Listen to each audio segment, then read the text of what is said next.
Hello everyone. मेरा नाम विपिन दीक्षित है और आज मैं आप सभी के लिए एक बहुत ही सुंदर सी प्रेरणादायक कहानी लेकर के प्रस्तुत हुआ हूँ। तो कहानी इस प्रकार है। काफ़ी समय पहले की बात है। एक बार भगवान श्री कृष्ण और अर्जुन टहलने के लिए कहीं जा रहे थे। रास्ते में उन्हें एक गरीब ब्राह्मण नजर आता है जो कि भिक्षा मांग रहा था। ब्राह्मण को देख करके अर्जुन को उस पर दया आ जाती है और वो उसे 100 असरफियों से भरा हुआ एक थैला दान दे देते हैं और कहते हैं कि हे ब्राह्मण देव, आज से आपके जो गरीबी के दिन हैं वो बीत गए। इसको लीजिए और इससे अपने अच्छे दिनों की शुरुआत कीजिए। ब्राह्मण खुशी खुशी उस थैली को लेकर के अपने घर की ओर चल देता है, लेकिन कुछ दूर आगे चलने पर ही एक चोर जो है वो उन्हें लूट लेता है। उनसे वो थैली चुरा करके भाग जाता है। ब्राह्मण देव काफ़ी दुखी होते हैं और सोचते हैं कि शायद मेरी किस्मत में ये नहीं था। अगले दिन फिर से वो अपने भिक्षावृत्ति के कार्य में प्रवीण होते हुए अपने स्थान पर आते हैं और फिर से भीख मांग रहे होते हैं। भगवान श्री कृष्ण और अर्जुन उधर से दोबारा गुजरते हैं और उस ब्राह्मण को देखकर अर्जुन उससे पूछते हैं, ये ब्राह्मण देव, कल तो मैंने आपको 100 असरफियों से भरी हुई थैली दी थी, फिर भी आज आप जो है वो भिक्षा मांग रहे हैं, ऐसा क्यों?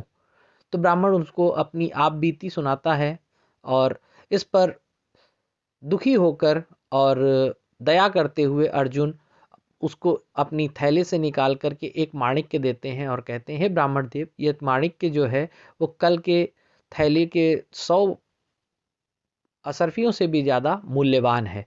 इससे आप अपने जीवन की नई शुरुआत कीजिए। ऐसा कह करके वो लोग आगे चल देते हैं। ब्राह्मण भी खुशी खुशी उस माणिक्य को लेकर के आगे बढ़ जाता है। घर पहुँच करके देखता है कि वहाँ पर उसकी पत्नी जो है वो सो रही थी।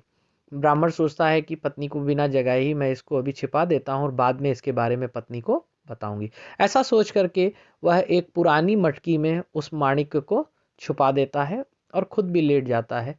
उसको नींद आ जाती है, वो सो जाता है। जब वह उठता है तो अपनी पत्नी को पास नहीं पाता है। वो इधर उधर देखता है तो पता चलता है कि पत्नी जो है वो नदी पर पानी भरने गई थी। पत्नी सुबह जो नदी में पानी भरने गई थी, वो जब वापस आ रही थी तो उसकी मटकी टूट जाती है गिरकर।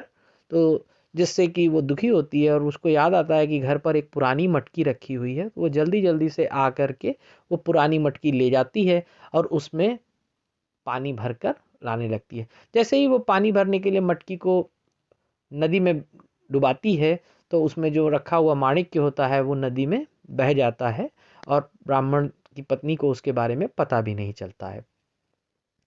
वह माणिक्य जो है वो एक मछली निगल लेती है और जब ब्राह्मणी घर पर आती है, ब्राह्मण उसको सारी चीज़ें बताता है कि मुझे एक माणिक्य मिला था और मैंने उसे एक पुरानी मटकी में रखा था, लेकिन वो मटकी कहाँ है? तो वो ब्राह्मणी बताती है कि आज सुबह जब मैं पानी भरने के लिए गई थी तो मेरी मटकी जो है रोज़ वाली वो टूट गई थी।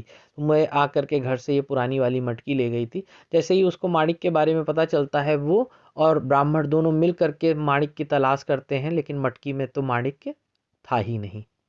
ब्राह्मण बहुत दुखी होता है और सोचता है कि शायद हमारी किस्मत जो है उसमें अच्छे दिनों के लिए कोई स्थान नहीं है। ऐसा सोचकर ब्राह्मण फिर से भिक्षावृत्ति के लिए पुनः चल देता है और अपनी उसी शहर में जाकर के भीख मांगने का काम शुरू कर देता है। भगवान श्री कृष्ण अर्जुन के साथ उधर से फिर से गुजरते हैं।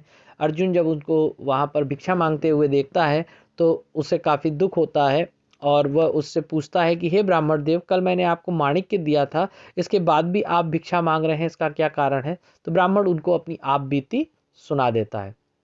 आप बीती सुन करके जो है वो अर्जुन काफ़ी दुखी होते हैं और कहते हैं कि हे ब्राह्मण देव, शायद आपकी किस्मत में सुख लिखा ही नहीं है, तो मैं आपके लिए कुछ नहीं कर सकता।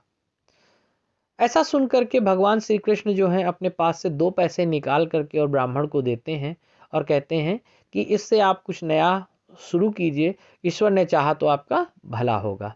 ब्राह्मण मन ही मन उन 2 पैसों को लेकर के सोचता है कि बताओ, लोग तो कहते हैं कि भगवान काफ़ी दयालु हैं और ये जो हैं ये मेरी गरीबी का मजाक उड़ा रहे हैं, मुझे 2 पैसे दे रहे हैं। इससे अच्छे तो अर्जुन ही थे जिन्होंने मुझे 100 असरफियों से भरी हुई थैली और दूसरी बार एक माणिक्य दिया। लेकिन फिर भी वह संकोचवश कुछ मना नहीं कर पाता है। ब्राह्मण जो है जब आगे चलता है तो कुछ ही दूर पर उसे एक मछुआरा आता हुआ दिखाई देता है, जिसके जाल में एक जिंदा मछली ब्राह्मण देव को नजर आती है और ब्राह्मण देव को उस मछली पर दया आ जाती है। ब्राह्मण सोचता है कि इस 2 पैसे से मेरा तो कुछ भला हो नहीं सकता, इस मछली का ही कुछ भला कर दूं। वो मछुआरे से कहता है कि ये जिंदा मछली है, इसे मुझे दे दो। तो मछुआरा कहता है कि मैं इसे आपको दे दूंगा तो मेरे घर पर कैसे कोई कुछ क्या बनेगा और मेरे बच्चे क्या खाएंगे। इस पर ब्राह्मण देव उसको वो 2 पैसे दे देते हैं। ब्राह्मण को मछली मछुआरा देता है तो ब्राह्मण देव उससे कहते हैं इसे मेरे कमंडल में डाल दो। ऐसा कह करके कमंडल में मछली को लेकर के जैसे ही ब्राह्मण देव आगे बढ़ते हैं तो मछली के मुंह में से माणिक के निकल आता है, वो उलट देती है। उसको देख करके ब्राह्मण देव बहुत खुश होते हैं और वो खुशी में चिल्लाने लगते हैं, मिल गया मिल गया मिल गया। उसी समय वहां से वो चोर गुजर रहा था। चोर को ऐसा लगता है कि ब्राह्मण ने मुझे देख लिया और पहचान लिया है और डर के कारण से वो जल्दी से ब्राह्मण के पास आता है, उनके पैर पकड़ के कहता है मुझसे गलती हो गई, ये आप थैली जो है वापस ले लीजिए, लेकिन मुझे जो है मत पकड़वाइएगा। क्योंकि पीछे से भगवान श्री कृष्ण और अर्जुन भी आ रहे थे, तो उस डर के कारण से उसको वो उनसे माफ़ी मांगता है और आगे चल देता है। अर्जुन भगवान श्री कृष्ण से इस पूरे वाक्य को देख करके पूछते हैं कि ये केशव, मुझे कुछ समझ में नहीं आया।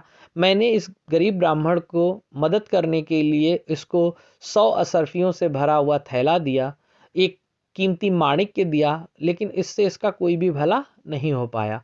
और आपने इसको सिर्फ 2 पैसे दिए, लेकिन इससे इसका जीवन बदल गया, क्योंकि इसको इसका पुराना माणिक्य भी मिल गया और इस 100 असरफियों से भरा हुआ थैला भी मिल गया।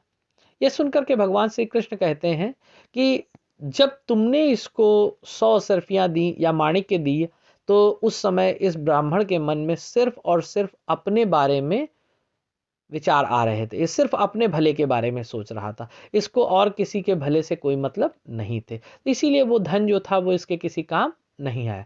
लेकिन जो 2 पैसे मैंने इसको दिए, वो 2 पैसे इसके किसी खास काम के नहीं थे।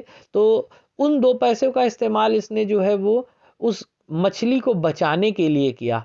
इसने उस मछली के भले के बारे में सोचा और इसने मछली के भले के बारे में सोचा, इसलिए ईश्वर ने इसके भले के बारे में सोचा और इसको उस मछली से माणिक्य मिल गया। माणिक्य को देख करके जैसे ही इसको खुशी हुई और उसमें ये चिल्लाया, तो इसको बाकी के अपने खोए हुए 100 असरफियां भी मिल गई।